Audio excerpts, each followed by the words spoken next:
दोस्तों, ये स्टोरी बरेली के पास एक छोटे से गांव की है। गरीब परिवार में पली ज्योति काफ़ी सुंदर एवं हसीन थी।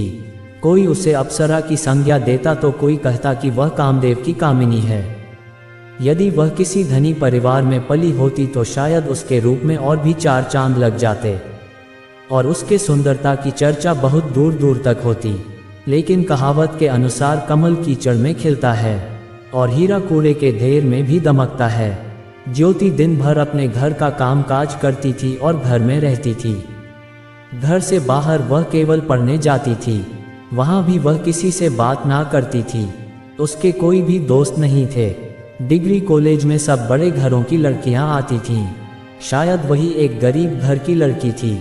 गरीब होने के कारण सीधे घर आना और सीधे कॉलेज जाना, कोई क्या कह रहा है इससे उसे कोई मतलब नहीं था।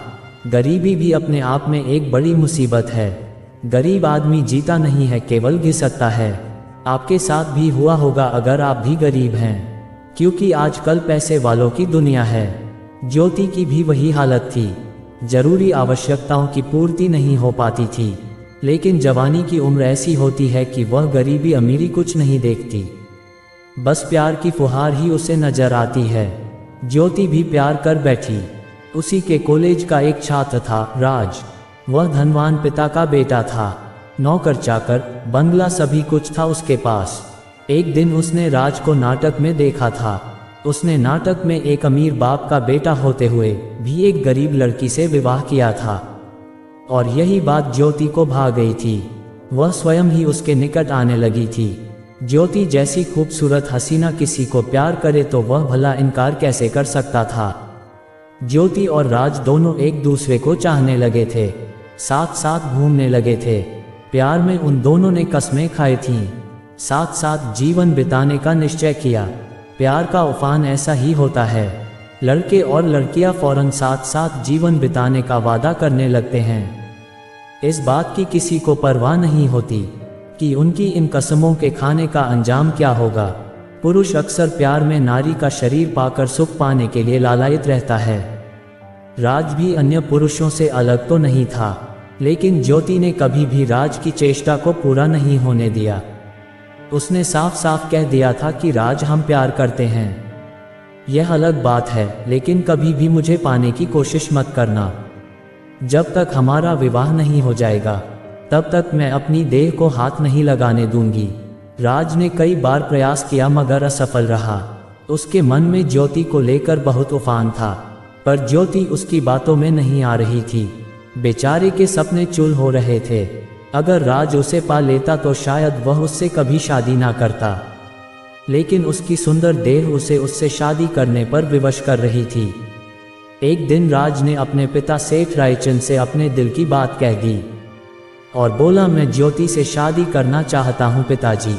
उसके पिताजी बोले कि सेठ की बेटी है वह किसी सेठ की नहीं बल्कि एक गरीब की बेटी है। मैं उससे प्यार करता हूँ। सुनो राज, ये राज के पिता ने कहा, ये प्यार का व्यापार छोड़ो। प्यार का भूत 2-4 दिन का होता है और जब ये भूतिया प्यार उतरता है तो दिमाग ठिकाने लग जाता है। जाओ अपना काम करो। ये गरीब घराने की लड़कियां इसी तरह से अमीरों के लड़कों को फांसती हैं ताकि धन वसूल सकें, मगर ज्योति ऐसी नहीं है डैडी। राज ने साहस करके कहा, वह मुझे प्यार करती है, मेरी दौलत से नहीं। तभी उसके पिता गुस्सा में बोलते हैं, बहस मत करो। शुरू में सब लड़कियां इसी तरह की हरकतें करती हैं, समझे। राज के पास अब कहने के लिए कुछ नहीं था। दूसरे दिन राज ज्योति से मिला। उससे मिलकर वह बोला, ज्योति, क्या बताऊं, मेरे पिताजी ने शादी से साफ इनकार कर दिया है। मैंने उन्हें बहुत समझाया है, लेकिन उन्होंने साफ साफ कह दिया है कि वह तुमसे मेरी शादी हरगिज नहीं करेंगे। उनकी नज़र में गरीब घरों की लड़कियां इसी तरह से अमीर घरों के लड़कों को फंसाती हैं। ये सुनकर ज्योति अपनी गरीबी पर बहुत शर्मिंदी होती है और बोलती है, क्या तुम्हें मैं ऐसी नज़र आती हूँ? मैंने तुमसे प्यार किया है, तुम्हारी दौलत से नहीं। तभी राज बोलता है, मैं जानता हूँ ज्योति, पर यह सब मैं नहीं कह रहा हूँ। मेरे पिताजी ऐसा सोचते हैं। यदि तुम साथ दो तो मैं तुम्हारे साथ भागने के लिए तैयार हूँ। ज्योति काफ़ी देर तक सोचती रही, फिर बोली, ठीक है, मैं तैयार हूँ। अगर ऐसी बात है तो कल तैयार होकर आना, राज ने कहा। इस बात पर ज्योति ने भी हाँ कर दी। दूसरे दिन राज अपने घर से तिजोरी में से 1 लाख रुपया और कुछ जेवर निकाल लाया। ज्योति भी तैयार होकर आई थी। राज ज्योति को लेकर बरेली रेलवे स्टेशन की ओर चल दिया। स्टेशन पर आकर उसने सीधा दिल्ली का टिकट लिया। राज की नज़र में दिल्ली एक ऐसा शहर था जहां वह दोनों आराम से रह सकते थे और किसी को पता भी नहीं चलेगा। गाड़ी आई और वे दोनों फर्स्ट क्लास के कंपार्टमेंट में सवार हो गए। खाने पीने के लिए फल और एक पानी की बोतल ले ली।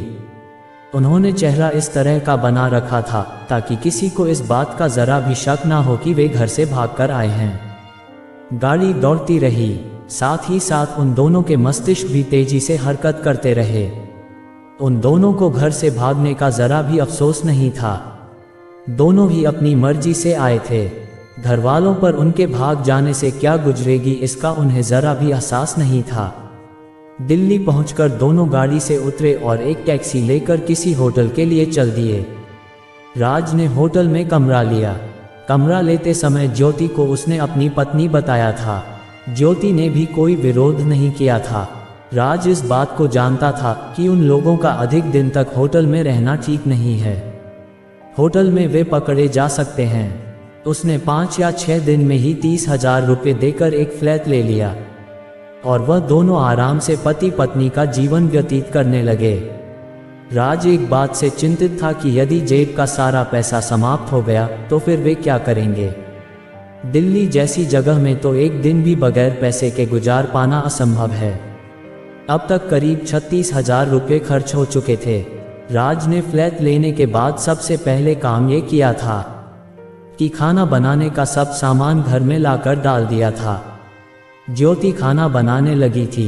एक दिन रात को राज ने ज्योति को संबोधित करते हुए कहा, ज्योति मैं सोच रहा हूँ कि कोई काम शुरू कर लूँ, क्योंकि ऐसे ही घर पर रहूँगा तो घर का खर्च आगे कैसे चलेगा और उसके बाद यहाँ रहना बहुत मुश्किल हो जाएगा। तभी ज्योति बोलती है, ठीक है जो इच्छा हो कर लो, काम तो कोई ना कोई होना ही चाहिए। अगले दिन से राज किसी काम की तलाश में लग गया। वह छोटा मोटा कोई अपना ही काम करना चाहता था। व्यापारी का बेटा था, उसे व्यापार का थोड़ा बहुत तजुर्बा भी था। ज्योति फ्लैट में ही रहती थी। वह बाहर इसलिए नहीं जाती थी क्योंकि वह वहाँ के बारे में कुछ भी नहीं जानती थी। एक दिन जब राज अपने काम के सिलसिले में बाहर गया हुआ था, किसी ने द्वार खटखटाया। ज्योति चौंक पड़ी और धीमी आवाज में कहा, कौन है? बाहर से आवाज आई, दरवाजा खोलो। ज्योति ने दरवाजा खोल दिया। सामने एक सुंदर युवक खड़ा था। ज्योति की पलकें एक समय के लिए रुक गई क्योंकि वो दिखने में बहुत सुंदर था। ज्योति बोली, बोलिए क्या काम है? वो लड़का बोला, क्या आप अंदर आने के लिए नहीं कहेंगी? ज्योति बोली, आइए। वह अंदर आ गया। ज्योति भी अंदर आ गई। उसने द्वार बंद नहीं किया था। ज्योति अंदर आके बोली, कहिए क्या बात है? मेरा नाम सौरभ है, मैं आपके बगल में रहता हूँ। सोचा आप लोगों से परिचय कर लूँ, क्योंकि पड़ोसी होने के नाते हम लोगों में कम से कम परिचय तो होना ही चाहिए। तभी ज्योति बोलती है, आप शाम को आइएगा, वो अभी काम पर गए हैं। और पर आपने अपना नाम नहीं बताया। मेरा नाम ज्योति है। ओह अच्छा नाम है, वेरी नाइस। मगर ज्योति जी मैं तो ये कहने आया था, यदि आप चाहें तो मैं आपको फिल्मों में काम दिला सकता हूँ। क्या आप जानती हैं कि आप कितनी? दोस्तों इस कहानी का अगला भाग नेक्स्ट डे आ जाएगा। उसमें पता चलेगा ज्योति को सौरभ अपने जाल में फंसा लेगा या नहीं। क्या ज्योति सौरभ और उसके प्रोड्यूसर के जाल में आ जाएगी? राज को उसकी पत्नी धोखा देगी या नहीं? देखिए नेक्स्ट पार्ट में। तब तक अपने चैनल को सब्सक्राइब करें।